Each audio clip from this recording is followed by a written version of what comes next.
வணக்கம். ஸ்ரீஜ தமிழ்மொழி சேனல் உங்களை வரவேற்கின்றது. இன்று 10ஆம் வகுப்பு தமிழ் புத்தகத்திலிருந்து இயல் 2 கேட்கிறதா என் குரல் என்ற பாடத்திலிருந்து ஒரு மதிப்பெண்களை பார்க்கலாம்.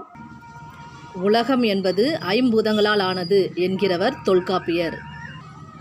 ஔவையார் தம் குரலில் வாயுதாரணை எனும் அதிகாரத்தை படைத்துள்ளார்.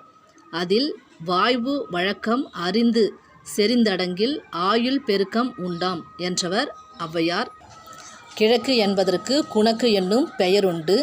மழை மேகங்களை சுமர்ந்து வருவதால் மழைக்காற்று என அழைக்கப்படுகின்ற திசை கிழக்கு. மேற்கு என்பதற்கு குடக்கு என்னும் பெயரும் உண்டு. மேற்கிலிருந்து வீசும்போது கோடைக்காற்று எனப்படுகின்றது. வறண்ட நிலப்பகுதியிலிருந்து வீசுவதால் வெப்ப காற்றாகின்றது. எந்த திசை என்றால் மேற்கு திசை. வடக்கு திசையிலிருந்து வீசும் காற்று வாடை காற்று என்று அழைக்கப்படுகின்றது. பனிப்பகுதியிலிருந்து வீசுவதால் குளிர்ச்சியான ஊதை காற்றை தருவது வடக்கு திசை. தெற்கிலிருந்து வீசும்போது தென்றல் காற்று என அழைக்கப்படுகின்றது. மரம், செடி, கொடி, ஆறு, மலை, பள்ளத்தாக்கு என தடைகளை தாண்டி வருவதால் வேகம் குறைந்து இதமான இயல்பை கொள்வது தெற்கு திசை. வண்டோடு புக்க மணவாய் தென்றல் என்று குறிப்பிடுவது சிலப்பதிகாரம்.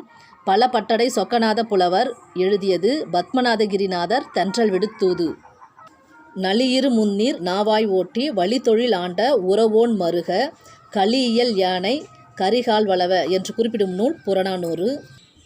நளியிரு முன்னீர் நாவாய் ஓட்டி என புகழ்ந்து பாடியவர் சங்ககால பெண்பார் புலவர் வெண்குயத்தியார். காற்றிற்கு வள்ளி என குறிப்பிட்டு சிறப்பு செய்தவர் சங்ககால பெண்பார் புலவர் வெண்குயத்தியார்.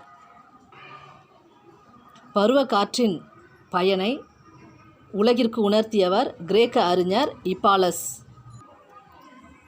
தென்மேற்கு பருவக்காற்று ஜூன் முதல் செப்டம்பர் வரையும், வடகிழக்கு பருவக்காற்று அக்டோபர் முதல் செப்டம்பர் வரையும் வீசும். இந்தியாவின் முதுகெலும்பு வேளாண்மை. வளிமிகின் வழி இல்லை என்று புறநானூறில் குறிப்பிடப்படுகின்றது.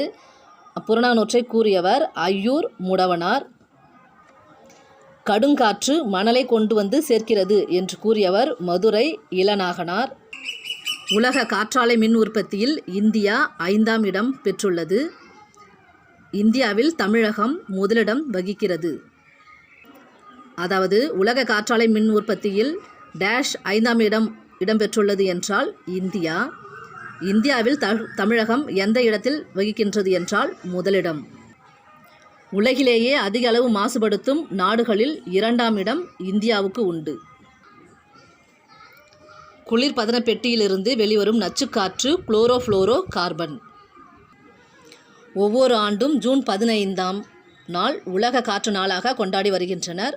ஜூன் 5 உலக சுற்றுச்சூழல் நாளாக கொண்டாடி வருகின்றனர். குளோரோஃப்ளோரோ கார்பன் ஒரு மூலக்கூறு 1,00,000 ஓசோன் மூலக்கூறுகளை சிதைத்துவிடும். தாய்லாந்து மன்னரின் முடிசூட்டு விழாவில் டேஷ் தம் தாய்மொழியில் எழுதி வைத்து பாடுகின்றனர் திருப்பாவையும் திருவம்பாவையும். உங்களுக்கு பிடிச்சிருக்கோம், லைக் பண்ணுங்கள், சப்ஸ்கிரைப் பண்ணுங்கள், ஷேர் பண்ணுங்கள். நன்றி, வணக்கம்.